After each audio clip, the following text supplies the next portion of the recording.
And there's huge sacrifices, missing of birthdays, missing of Christmases, missing of major life events because I have to practice. I want to win the Olympics. I'm like, well, no one wins the Olympics.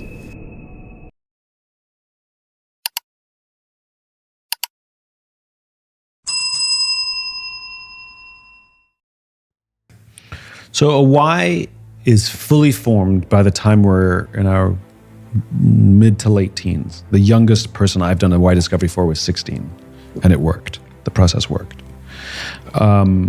And what I've learned from just doing hundreds of these over the years is that a why is always positive. It's always striving for something. So like, we're not inspired against something. We're not inspired to stop something.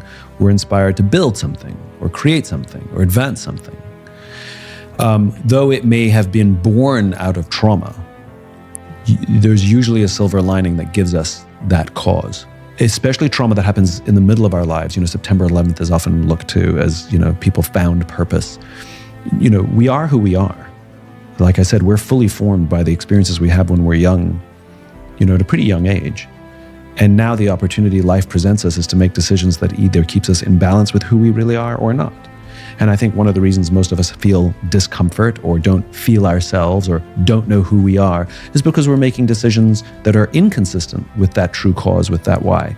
So you raise the case of individual athletes who become champions and then suffer depression. It's a fairly common story. You hear this from Olympians.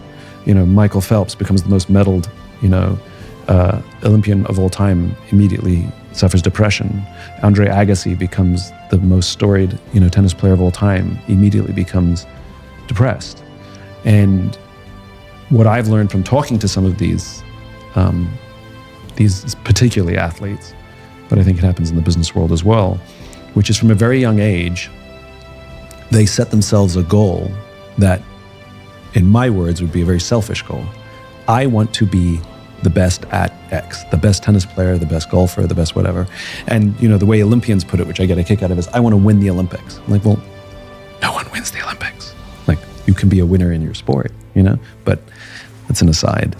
But and their entire lives from pretty young ages, every decision they're making is to help them advance this finite goal.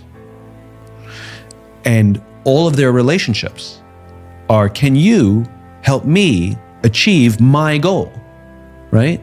And if you can no longer help me achieve my goal, I don't need you anymore as a coach or even a friend. And there's huge sacrifices, missing of birthdays, missing of Christmases, missing of major life events because I have to practice so I can achieve my goal. And when they get interviewed on the news, or at the Olympics or whatever, why do you do it? And they all say, well, I'm doing it to inspire the little kids, which is complete bullshit. If you look at all of their vision boards from when they were younger, of pictures of podiums and medals and money and Lamborghinis, not a single little child on there of the people you're doing it for. It's just a lucky strike extra. I mean, absolutely, you do inspire children, but that's not the reason you did it. You just got that, like I said, it's it's a twofer. And then when they achieve or don't achieve this thing and then can no longer compete for it,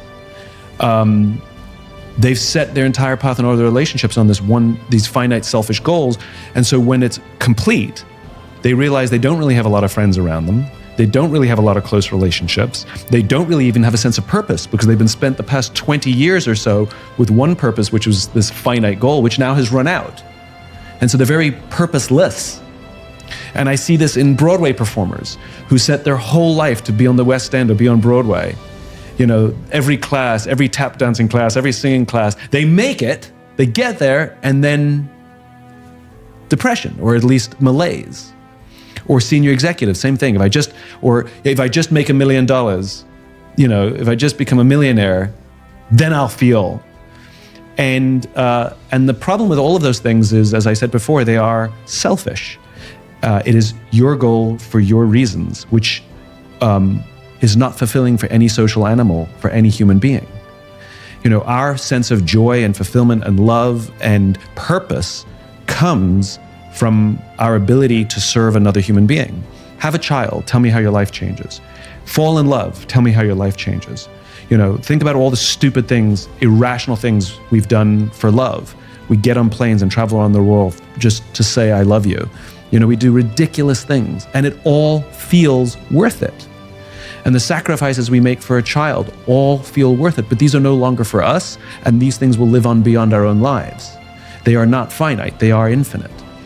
And there's nothing wrong with personal achievement, there's nothing wrong with setting goals, but it has to be in the context of something even bigger. In general, team sports don't suffer this because you had to do it together. It's usually individual athletes who suffer this more often. And so there's one of the athletes I would point to is a guy by the name of Curtis Martin. Curtis is a Hall of Fame NFL footballer. And he only started playing football basically to stay out of trouble. He did it as a favor to his mom, just so he wouldn't get into, he grew up in a really bad neighborhood in Philadelphia. It basically kept him out of trouble, and it turns out he was really good at it. And when he realized he was good at it, he realized that by being good at something, it will give him the power to actually give back later. And he made this realization, especially when he went to college on scholarship and then made it to the NFL. He realized the better he was at the sport, it wasn't about propelling his own career. It was about when he leaves this career, he has a platform that will be bigger than the platform he has now. And so he was driven and driven and driven, not so that he could be the best, not that so that he could make the most money. In fact, he made a lot less money than a lot of other players of his rank. Not that he could be rich or famous or any of these things. He did it so that he could build his platform so that he could give back later. So when he retired from the NFL, he wasn't lost. He wasn't searching. He knew exactly what the next step was, because being an elite athlete to the highest level possible was only step one. And to see one's life as a continuum rather than an event is much healthier.